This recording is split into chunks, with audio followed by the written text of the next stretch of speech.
इस बुलेटिन में मेरा साथ देंगी साथी एंकर आमना असलम।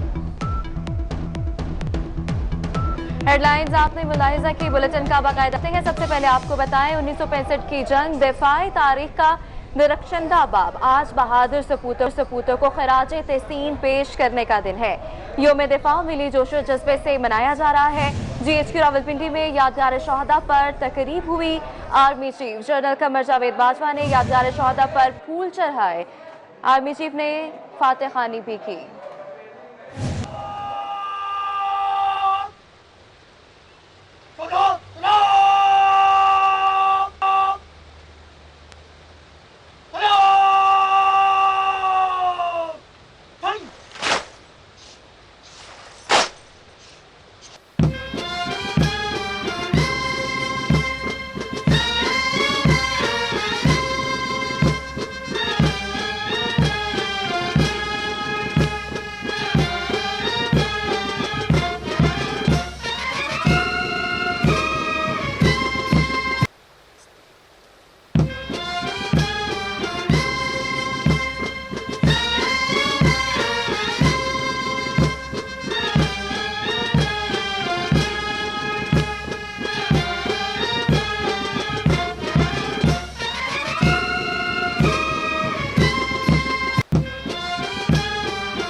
यौम दिफा के सिलसिले में कराची में मज़ार कायद पर गार्ड्स की तब्दीली की पुरवकार तकरीब हुई।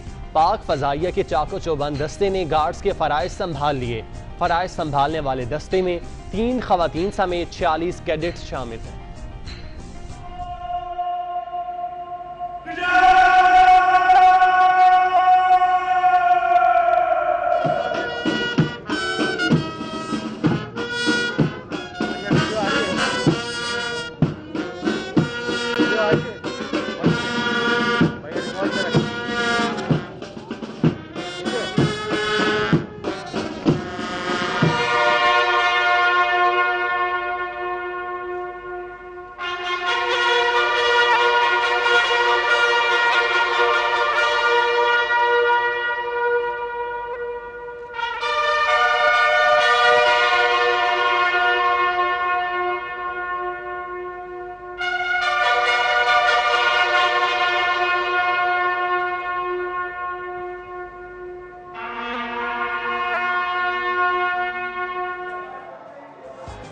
और अब आपको बताएं मज़ार कायद पर गार्ड्स की तब्दीली की पुरवकार तकरीब के मेहमान खसूसी air vice marshal Shakeel Ghazanfar ने तकरीब से खिताब करते हुए कहा कि 1965 की जंग हमारी बका की जंग थी। जंग में पाकिस्तान की आवाम और फौज ने बहादुरी का मुजाहरा किया। पाक अफवाज ने तादाद में 4 गुना बड़े हरीफ के अज़ाइम का नाकाम बनाया। बेगुनाह जुर्रत का मुजाहरा किया और तादाद में 4 गुना बड़े हरीफ नापाक अज़ाइम को खाक में मिला दिया। अज़्म हिम्मत की ऐसी मिसाल तारीख के औरात पर रकम हुई जिसने पूरी उम्मत मुस्लिमा की नज़र में ग़ज़वा बदर की रूह को जिंदा कर दिया। पाक फ़ज़ाइया की पेशावराना महारत का अंदाज़ा इस बात से लगाया जा सकता है कि जब भारतीय फ़ौज ने लाहौर पर हमला करने और जिम खाना में दोपहर का खाना खाने का इरादा किया और अपने दस्तों को वाघा बॉर्डर क्रॉस करने का ऑर्डर किया, उस वक्त एक लम्हे की ताक़ीद किए बगैर पाक फ़ज़ाइया के शाहीनों ने दुश्मन के टैंक्स को नीज़ तो नाबूद कर दिया और पाक फ़ौज के दस्तों के वहाँ पहुँचने तक दुश्मन को तख्त ताराज कर दिया। पाक फौज की बामी हम आंगी और पूरी कौम के साथ भरपूर साथ की ये रिवायत आज भी जिंदा है। नेवल हेडक्वार्टर्स इस्लामाबाद में यादगार शहादा पर यौम दिफा के सिलसिले में तकरीब का इनेकाद किया गया। तकरीब के मेहमान खुसूसी chief of the naval staff admiral Zafar Mahmood Abbasi थे। चीफ ऑफ नेवल स्टाफ से शहादा के अहले खाना ने मुलाकात की।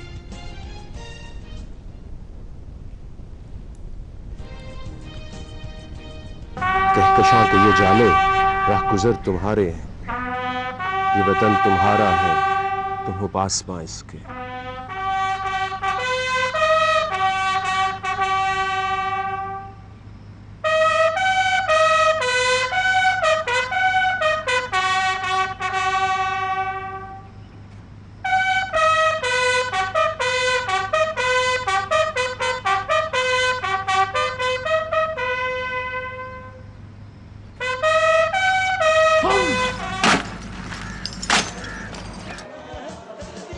यौम दिफा के सिलसिले में लाहौर में मज़ार इकबाल पर तकरीब हुई। DG rangers major general Amir Majid ने मज़ार इकबाल पर हाजिरी दी, फूल चढ़ाए और फातह खानी की।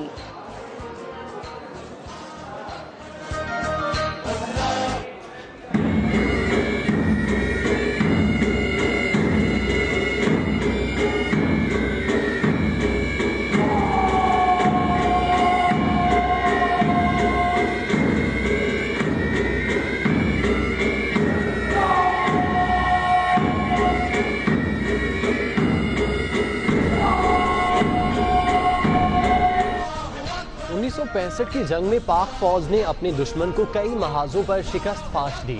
इस जंग में मुख्तलिफ मकामात पर क्या अहम वाक़यात पेश आए, उनके बारे में बता रहे हैं हुदा शाह और ज़ीशान बशीर।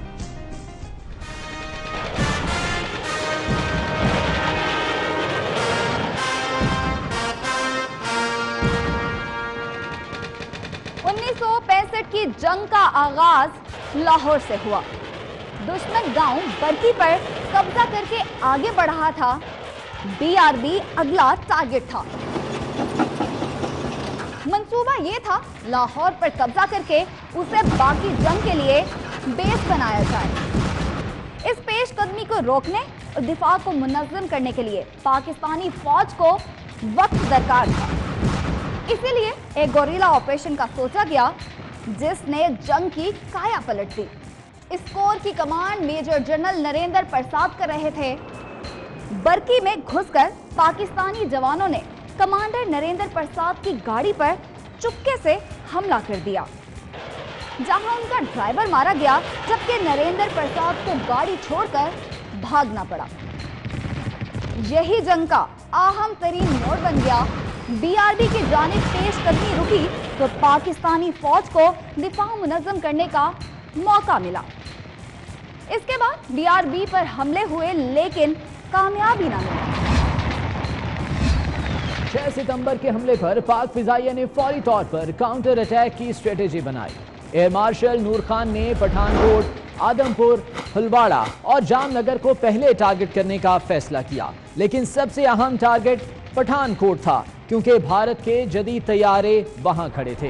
पेशावर से उड़ान भरने वाले दस्ते ने पठानकोट को निशाना बनाना था, जिसकी क़यादत स्क्वाड्रन लीडर सज्जाद हैदर ने की।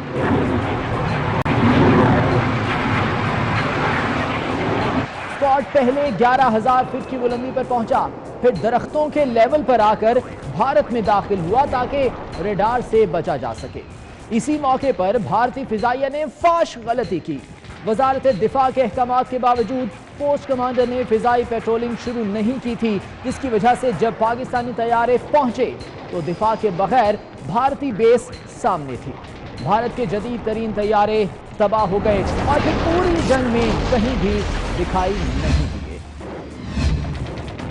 भारतीय कोर 1 बरकी पहुंचकर 2 हिस्सों में तकसीम हो गई ताकि सियालकोट पर कब्जा करके पाक फौज की सप्लाई लाइन काटी जा सके।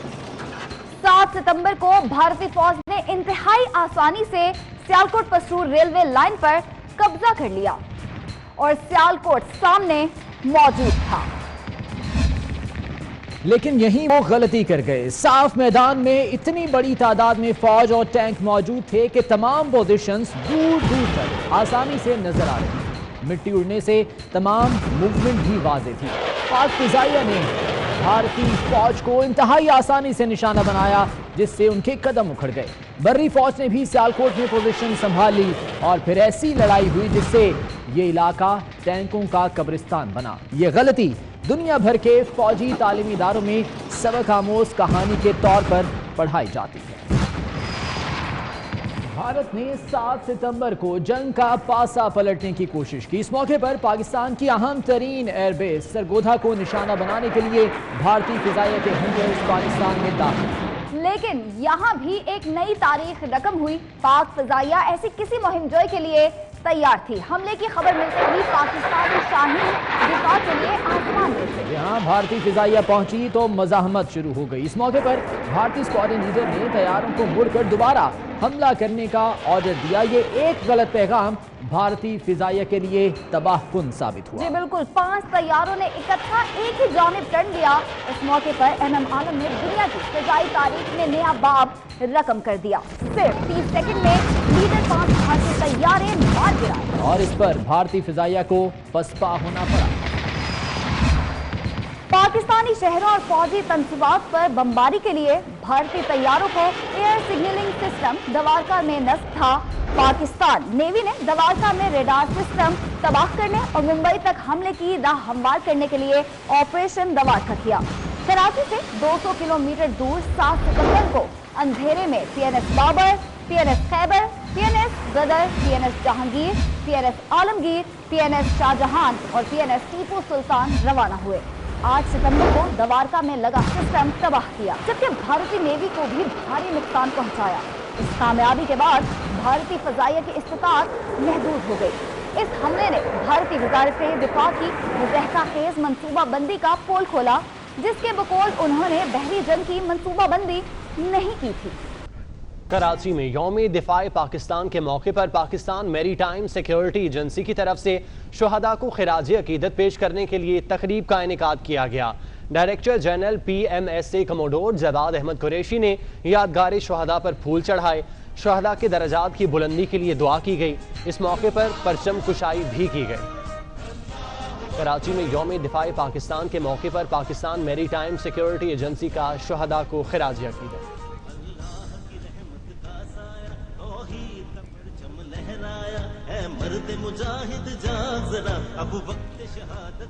सितंबर 1965 की जंग के दौरान पाक फौज के जवानों और अफसरान ने बहादुरी की कई मिसालें कायम की, मगर इस मार्के में मेजर अजीज भट्टी शहीद की आज़म हिम्मत की लाजवाल दास्तान आज भी जुबान ज़द-ए-आम है।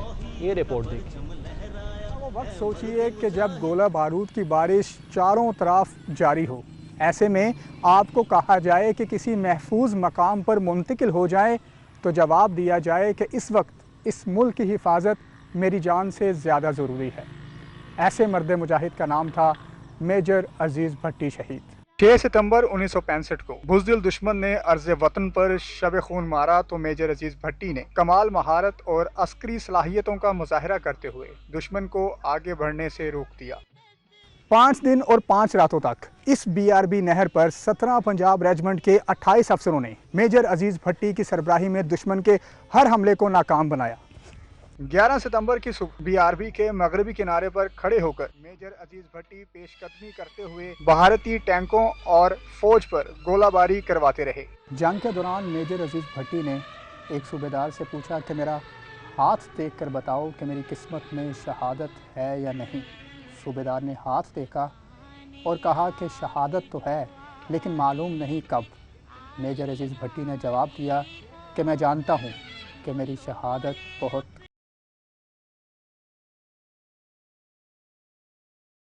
की बरकी से शुमाल की जानिब से दुश्मन के फौजी नहर की जानिब बढ़ते दिखाई दिए। आप जान की परवाह न करते हुए नहर के बुलंद किनारे पर खड़े होकर फायरिंग की समत का तयन करने लगे। इसी दौरान दुश्मन का फौलादी गोला आपके सीने से पार हो गया।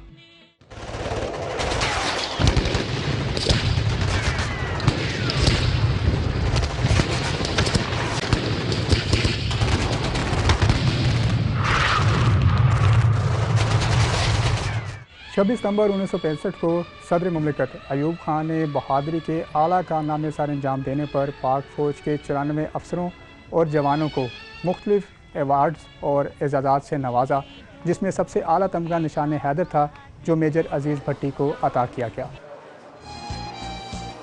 और अब आपको बताएं कि यौम दिफा पर मरियम नवाज का ट्वीट पैगाम में कहना है कि आज का दिन अजीम माओ और लेफ्टिनेंट नासिर खालिद शहीद जैसे बहादुर बेटों के नाम बहादुर जवानों ने अपनी जान का नजारा पेश किया और वतन पर आंच न आने दी।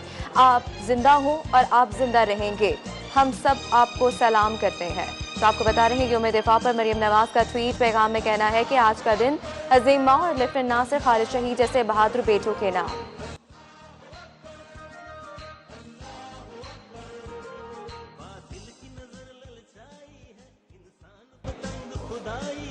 वफाकी वज़ीर इत्तला शिबली फराज ने यौम दिफा के मौके पर अपने वालिद अहमद फराज शेख के ज़रिए पैगाम दिया। उन्होंने कहा कि हम अपने शहीदों और गाजियों को सलाम पेश करते हैं और गाजियों को सलाम पेश करते हैं जिन्होंने मादरे वतन के तहफ़्फ़ुज़, दिफा और सलामती के लिए शहादत का जाम पिया। आज के दिन इस अज़्म की तजदीद भी करते हैं कि पाकिस्तान अपने कश्मीरी बहन भाइयों के साथ डट कर खड़ा है और खड़ा रहेगा। वज़ीर आज़म इमरान खान हर फोरम पर कश्मीरियों की वकालत करते रहेंगे और पाकिस्तान उनकी भरपूर सियासी और सफारती और इखलाकी इमदाद जारी रखेगा। ए वतन तू सलामत रहे, शाद रहे, आबाद रहे। पाकिस्तान पाइंदाबाद। अमीर जमात इस्लामी सिराजुल हक ने यौम दिफा पर अपने पैगाम में कहा कि कौमों की ज़िंदगी में ताकत का असल सरचश्मा अल्लाह पर ईमान और अपने नज़रिए पर यकीन होता है। 6 सितंबर हमें उस अजीम शान फतह की याद दिलाता है जो हमने ताकतवर दुश्मन को शिकस्त फाश करके हासिल की थी।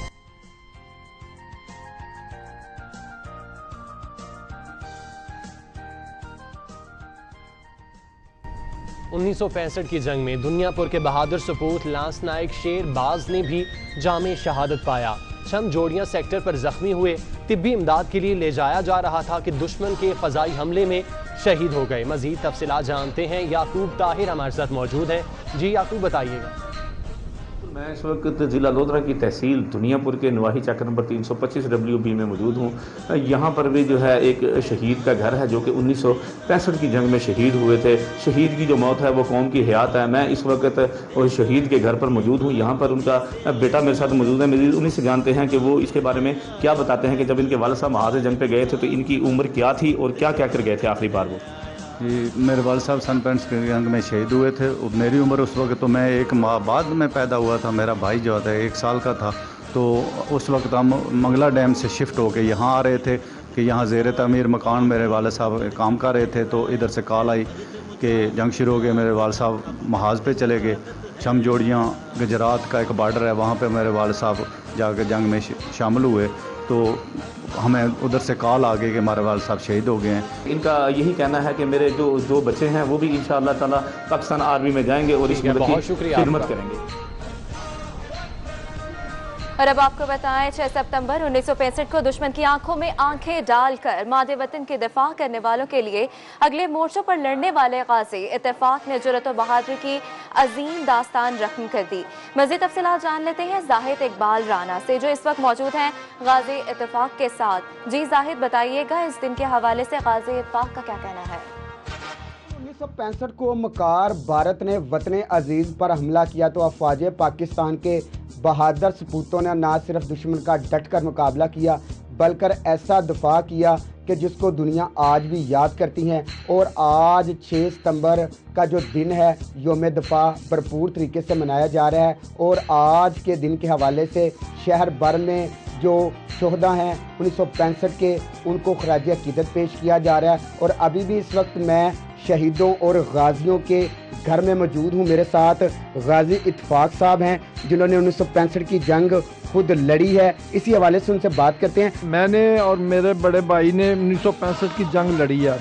मेरे बड़े भाई ने जंग में जामे शहादत नोश किया और मैं अब भी गाजी मोहम्मद इत्तेफाक हूँ। हमने दुश्मन का डट कर मुकाबला किया और अब हमारी हिम्मत अभी भी इतनी जवान है कि हम अभी भी उनका मुकाबला कर सकते हैं। हाँ जी बिल्कुल, ये जज्बात हैं 1965 के गाजी इत्तेफाक साहब के, जिनका कहना था कि चुविंडे के मुकाम पर उन्होंने और उनके बड़े भाई ने दुश्मन का डटकर मुकाबला किया।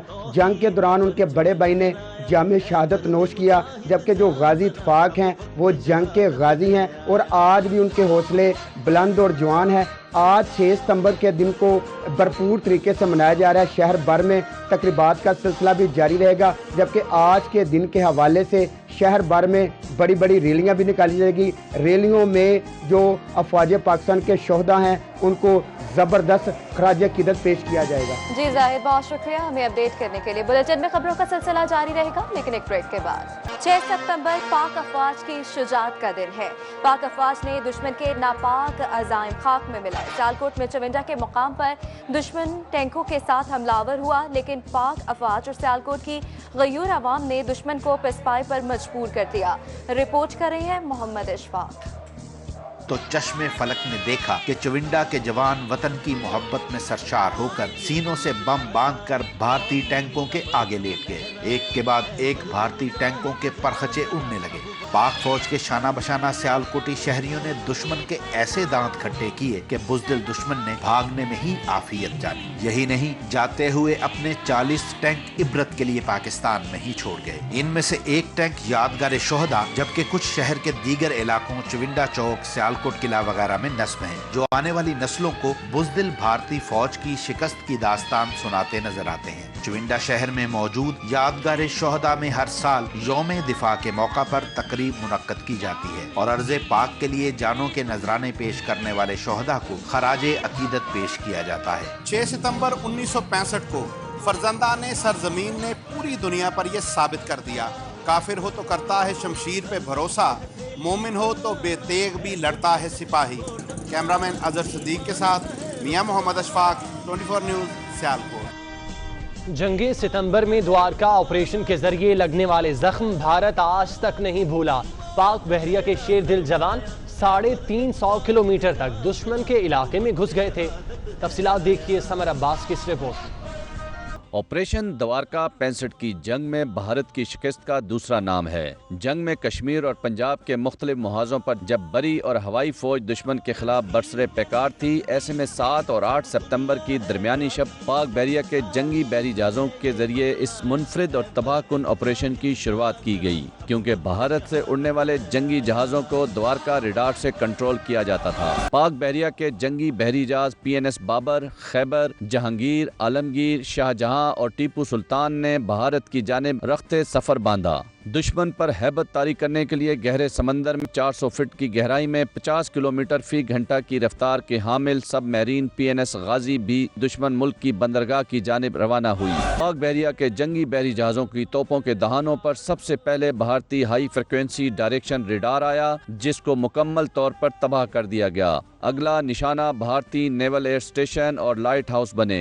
ऑपरेशन द्वारका में पाक बहरिया के जंगी जहाज़ों ने दुश्मन मुल्क की समंदरी हदूद में 350 किलोमीटर अंदर घुसकर उन्हें पे दर पे हमलों का निशाना बनाया। इस दौरान दुश्मन सिर्फ अपनी बर्बादी के मनाजिर देखता रहा। ऑपरेशन द्वारका में बहरी असासों के लिहाज से पाकिस्तान से कई गुना बड़ी भारतीय बहरिया को भारी नुकसान और शिकस्त फाश से दोचार होना पड़ा। Summer Abbas, 24 news, Karachi. 1965 की जंग में कमालिया के सूबेदार अब्दुल अजीज ने भी जामे शहादत पाया। मजीद बता रहे हैं रिजवान खान। जी रिजवान।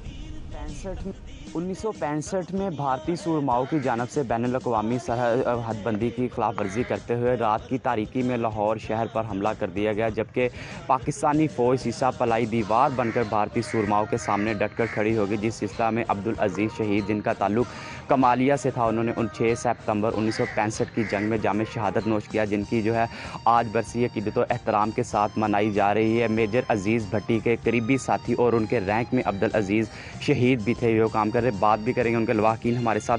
शहीद की जो मौत है वो कौम की हयात है, शहीद का जो लहू है वो कौम की ज़कात है, और इंशाल्लाह कल को अगर ये वक्त हम पे आए, हम भी अपनी जान देने से दरेग नहीं करेंगे, इंशाल्लाह खुशी से देंगे। हमें फ़ख्र है इस बात का इंशाल्लाह। बिल्कुल, जैसे कि इनका कहना है कि शहीद की जो मौत है वो कौम की हयात है, और शहीद ख़ुद तो जो है शहीद हो जाता है, लेकिन वो जो है मुल्क व कौम के लिए और कौमों के लिए जो है ज़िंदा रहते हैं। जिस सिलसिला में बड़े अक़ीदत व एहतराम के साथ आज अब्दुल अजीज़ शहीद की जो है बरसी यहाँ पर कमालिया में मनाई। न्यूज़ स्टूडियो से फिल वक्त इतना।